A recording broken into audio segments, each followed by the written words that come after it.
बेटे कल्ला, बेटे कल्ला, रफीक खान, रफीक खान, रफीक खान, अमीर गाजी, कौम के दुश्मन, कौम के दुश्मन।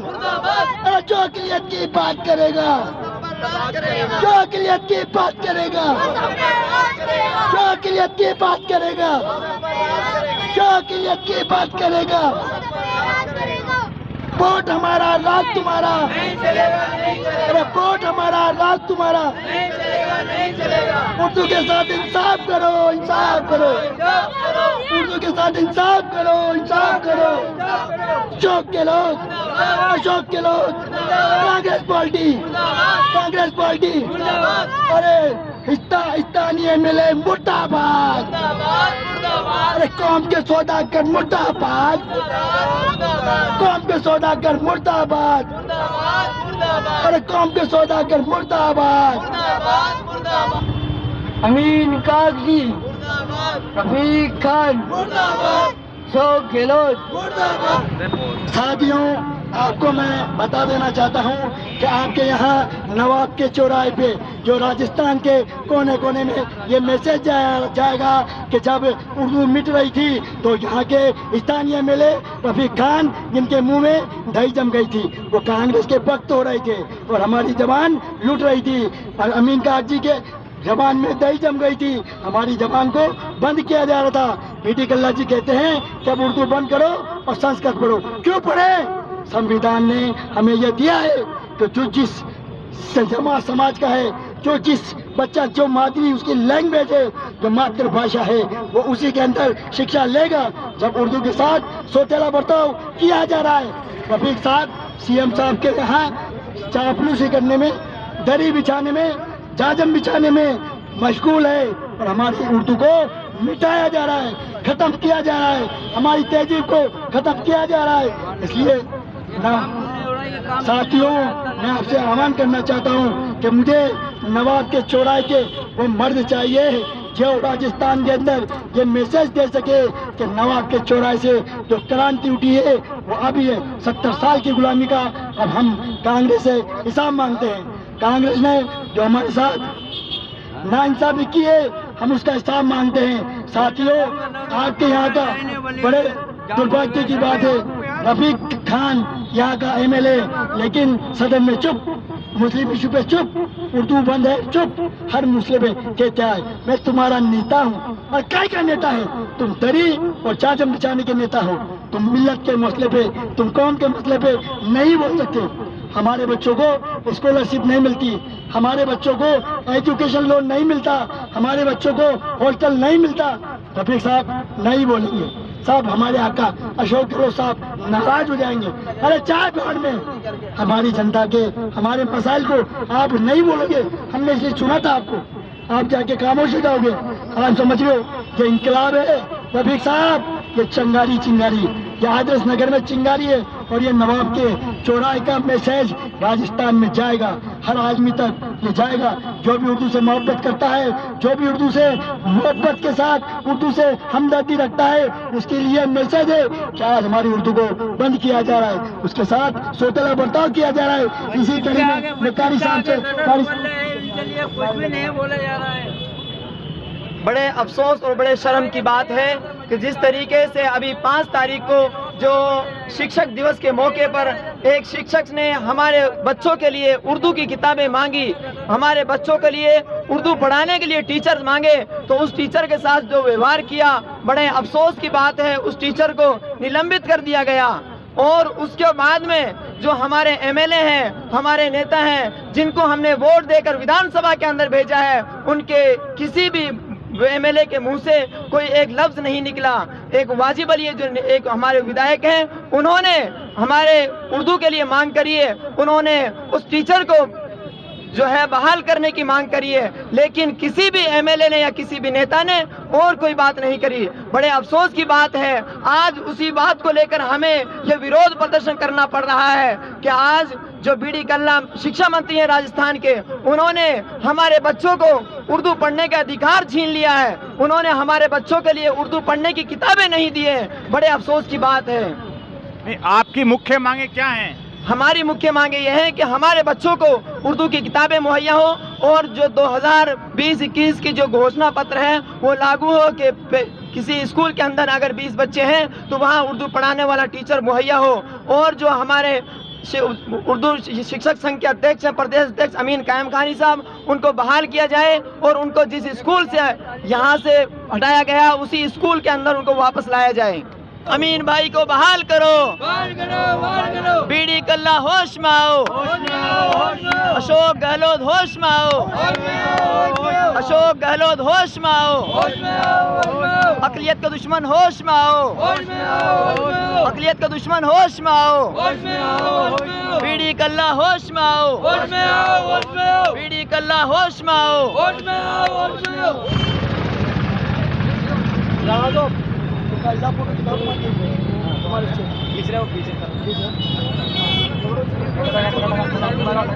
लगा नीचे से मस्जिद थोड़ी साइड में थोड़ा सा हाथ है ना, थोड़ा ध्यान रखना भाई साहब।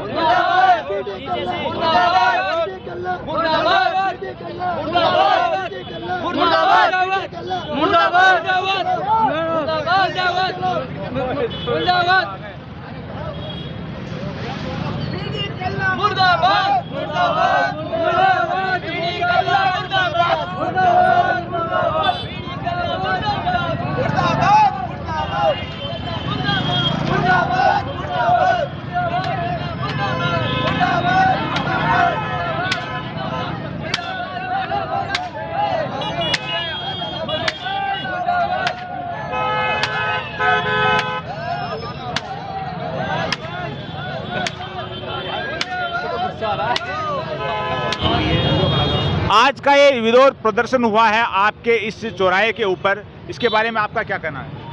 इसके बारे में ये कहना है कि जो इनकी मांगें हैं पूरी की जाएं और इस मांगों को जो रखा है इन्होंने, जैसे एक साहब हैं उनको निलंबित कर दिया, उनको वापस अपनी जगह पे दोबारा पोस्टिंग दी जाए।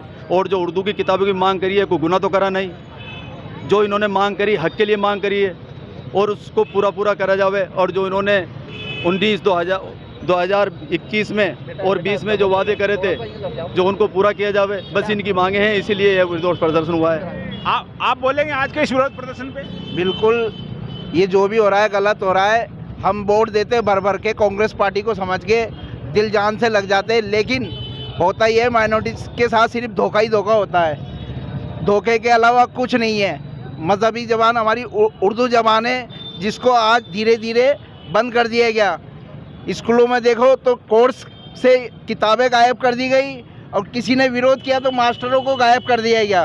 क्या यही कांग्रेस सरकार है? यही जादूगर की जादूगरी है? क्या आपकी कांग्रेस की सरकार में कोई सुनवाई नहीं हो रही है? बिल्कुल, कार्यकर्ताओं की किसी की सुनवाई नहीं हो रही, बल्कि अगर यही काम कोई बीजेपी वाले करते तो यही कांग्रेस के नेता और कांग्रेस के कार्यकर्ता ये कहते कि अपन को विरोध करना है और इसका अपनी बात को रखना है और बड़ा चढ़ा करके इसका विरोध करवाते हैं। हमारा मकसद सिर्फ ये है कि हमारे बच्चों को उर्दू तालीम दी जाए, उर्दू टीचर स्कूलों में मिले हमारे बच्चों को। हम चाहते हैं कि हमारे बच्चे उर्दू पढ़ें और जो हमारे शिक्षा संघ के अध्यक्ष श्री अमीन कायम खानी, जिनको बर्खास्त कर दिया गया है, हमारी ये दिली ख्वाहिश है कि उनको बहाल किया जाए, उनको जयपुर में ही उसी जगह पे लाया जाए। हमारे बीच सादात वेलफेयर सोसाइटी के सेक्रेटरी सैयद इसाक नकवी साहब हैं। इसाक साहब, आप आज के विरोध प्रदर्शन के बारे में क्या कहेंगे? देखो, विरोध प्रदर्शन आज से कई दिन 2-3 दिन से हो रहा है। मुसलमानों के साथ जो वादे करते हैं कांग्रेस कभी पूरे नहीं करती। पूरे वादे में ये भी कहा था उर्दू के सीटें बढ़ाएंगे, हर स्कूल में 10 बच्चे होंगे वहाँ पर उर्दू कायम करेंगे, लेकिन जो है उसी में ख़त्म कर रहे हैं। और उर्दू की किताबें पिछले 5 साल से अमीन भाई मांग करते आ रहे, भाई किताबें चाहिए, किताबें चाहिए, किताबें चाहिए। किसी स्कूल में उर्दू की किताबें अवेलेबल नहीं करा रहे। जो किताबें नहीं होगी तो पढ़ाएंगे क्या? उर्दू को मास्टर ख़त्म करते जा रहे हैं। धीरे धीरे मुसलमानों हर वादा ख़त्म कर रहे हैं। कोई वादा ऐसा नहीं जो पूरा किया हो इन्होंने। चाहे किसी भी क्षेत्र का वादा कर लो, कांग्रेस घोषणा तो करती है मुसलमानों का हक में ये करेंगे, ये करेंगे, ये करेंगे, करती कुछ भी नहीं है। कांग्रेस घोषणा करती है लेकिन वादे पूरे नहीं करती नहीं है। मतलब ना स्कॉलरशिप है, ना उर्दू टीचर है, ना उर्दू की किताबें हैं। किसी भी क्षेत्र ना कभी वक्फ बोर्ड का विकास है, किसी भी क्षेत्र में कांग्रेस अपने वादे को पूरा नहीं करती मुसलमानों के हक में। सिर्फ मुसलमानों को वोट लेने के लिए वादे कर लेती, बाद में नकार देती। आप वक्फ बोर्ड के अंदर कर्मचारी भी रहे हैं, बिल्कुल। तो वक्फ जायदाद के मामले में बड़ा बारीकी से जानते हैं। जी। वर्तमान में वक्फ जायदाद का क्या हाल हो रहा है? बिल्कुल वक्त बर्बाद हो रही है, पूरी जायदाद बर्बाद होती है, गवर्नमेंट से कोई फ़ायदा नहीं है, पुलिस प्रोटेक्शन नहीं मिलता, ज़मीन खाली कराने जाते हैं तो पुलिस अवेलेबल नहीं है, राजस्व रिकॉर्ड में दर्ज नहीं है, क्योंकि वो गजट नोटिफिकेशन पटवारियों ने किया, राजस्व रिकॉर्ड ने किया, उन्होंने किया, उन्हीं के रिकॉर्ड में नहीं है वक्फ की संपत्ति है।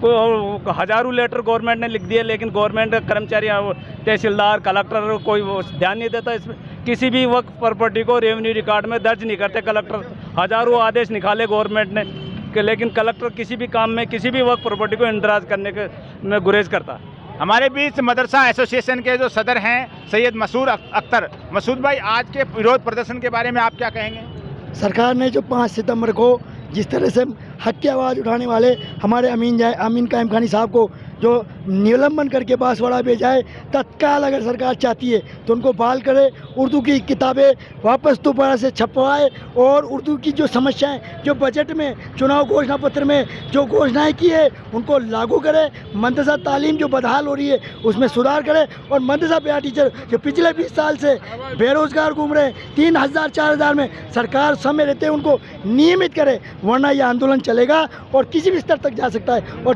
14 महीने बाकी है, सरकार को इसका बहुत भारी खामियाजा भी उठाना पड़ेगा। और एक लास्ट बात, यहाँ के स्थानीय एमएलए जो रफीक साहब हैं उनको मैं कहता हूँ सेम सेम सेम, उन्होंने दिखा दिया कि वो चापलूसी करने के लिए गए हैं, वो चाटुकारिता करने गए हैं, वो हमारे मुद्दे पे नहीं बोलेंगे। मैं उनको खुला चेतावनी देता हूँ कि अगला पुतला आप ही का जलेगा नवाब के चौराहे पे। आपने हमारी बात नहीं रखी, आप विधानसभा में जाके चुप हो जाते हो। अमीन काग जी, अरे काहे के हीरो हो तुम मुसलमानों के नाम पे तब्य हो, तुमने कभी विधानसभा में हमारे मुद्दे पे आवाज़ नहीं उठाई। लानत है, लानत है। आज का ये विरोध प्रदर्शन है अमीन कायम खानी जो राजस्थान उर्दू शिक्षक संघ के सदर हैं, उनका 5 तारीख को एक प्रोग्राम में सवाल उठाने के बदले उनको सस्पेंड करके बांसवाड़ा भेज दिया गया। उसके विरोध के अंदर पूरे राजस्थान में विरोध प्रदर्शन हो रहे हैं। उसी कड़ी में जयपुर के नवाब के चौराहे पे आज शिक्षा मंत्री डॉक्टर बीडी कल्ला का पुतला दहन किया गया। लोगों में ज़बरदस्त रोष है, उर्दू से मोहब्बत करने वालों में, मदरसा पैरा टीचर्स में और उर्दू टीचर के अंदर कि सरकार है उनकी बात नहीं सुन रही है, किताबें नहीं आ रही हैं, उर्दू टीचर की भर्ती नहीं हो रही है। और ये तब है जब जिस क्षेत्र में हम खड़े हैं उस क्षेत्र से विधायक हैं रफ़ीक खान, पड़ोस की सीट है उससे विधायक हैं अमीन काग जी, उधर पड़ोस की सीट है उससे विधायक हैं कैबिनेट मंत्री डॉक्टर महेश जोशी। जयपुर के अंदर जो 10 विधानसभा क्षेत्र हैं उनमें से 6 विधायक हैं वो कांग्रेस के हैं और राजस्थान में कांग्रेस की सरकार है। और इस जो कांग्रेस की जितनी भी सीटें हैं उनमें से 96 सीटें ऐसी हैं जिन पे जो जीत का मार्जिन है कांग्रेस को, वो उर्दू से मोहब्बत करने वाले वोटर का जो है वही मार्जिन कांग्रेस की जीत का है। यानी राजस्थान में जो 96 सीटें कांग्रेस ने जीती हैं वो उर्दू से मोहब्बत करने वाले वोटर की वजह से जीती हैं। इसके बावजूद कोई सुनवाई नहीं है। ऊपर से जो शिक्षक बड़े प्रोग्राम में सवाल करता है किताबों के लिए उसको सस्पेंड करके बांसवाड़ा भेज दिया जाता है। इसी संदर्भ में आज का ये विरोध प्रदर्शन था। आज के इस एपिसोड में बस इतना ही। जय हिंद, जय भारत।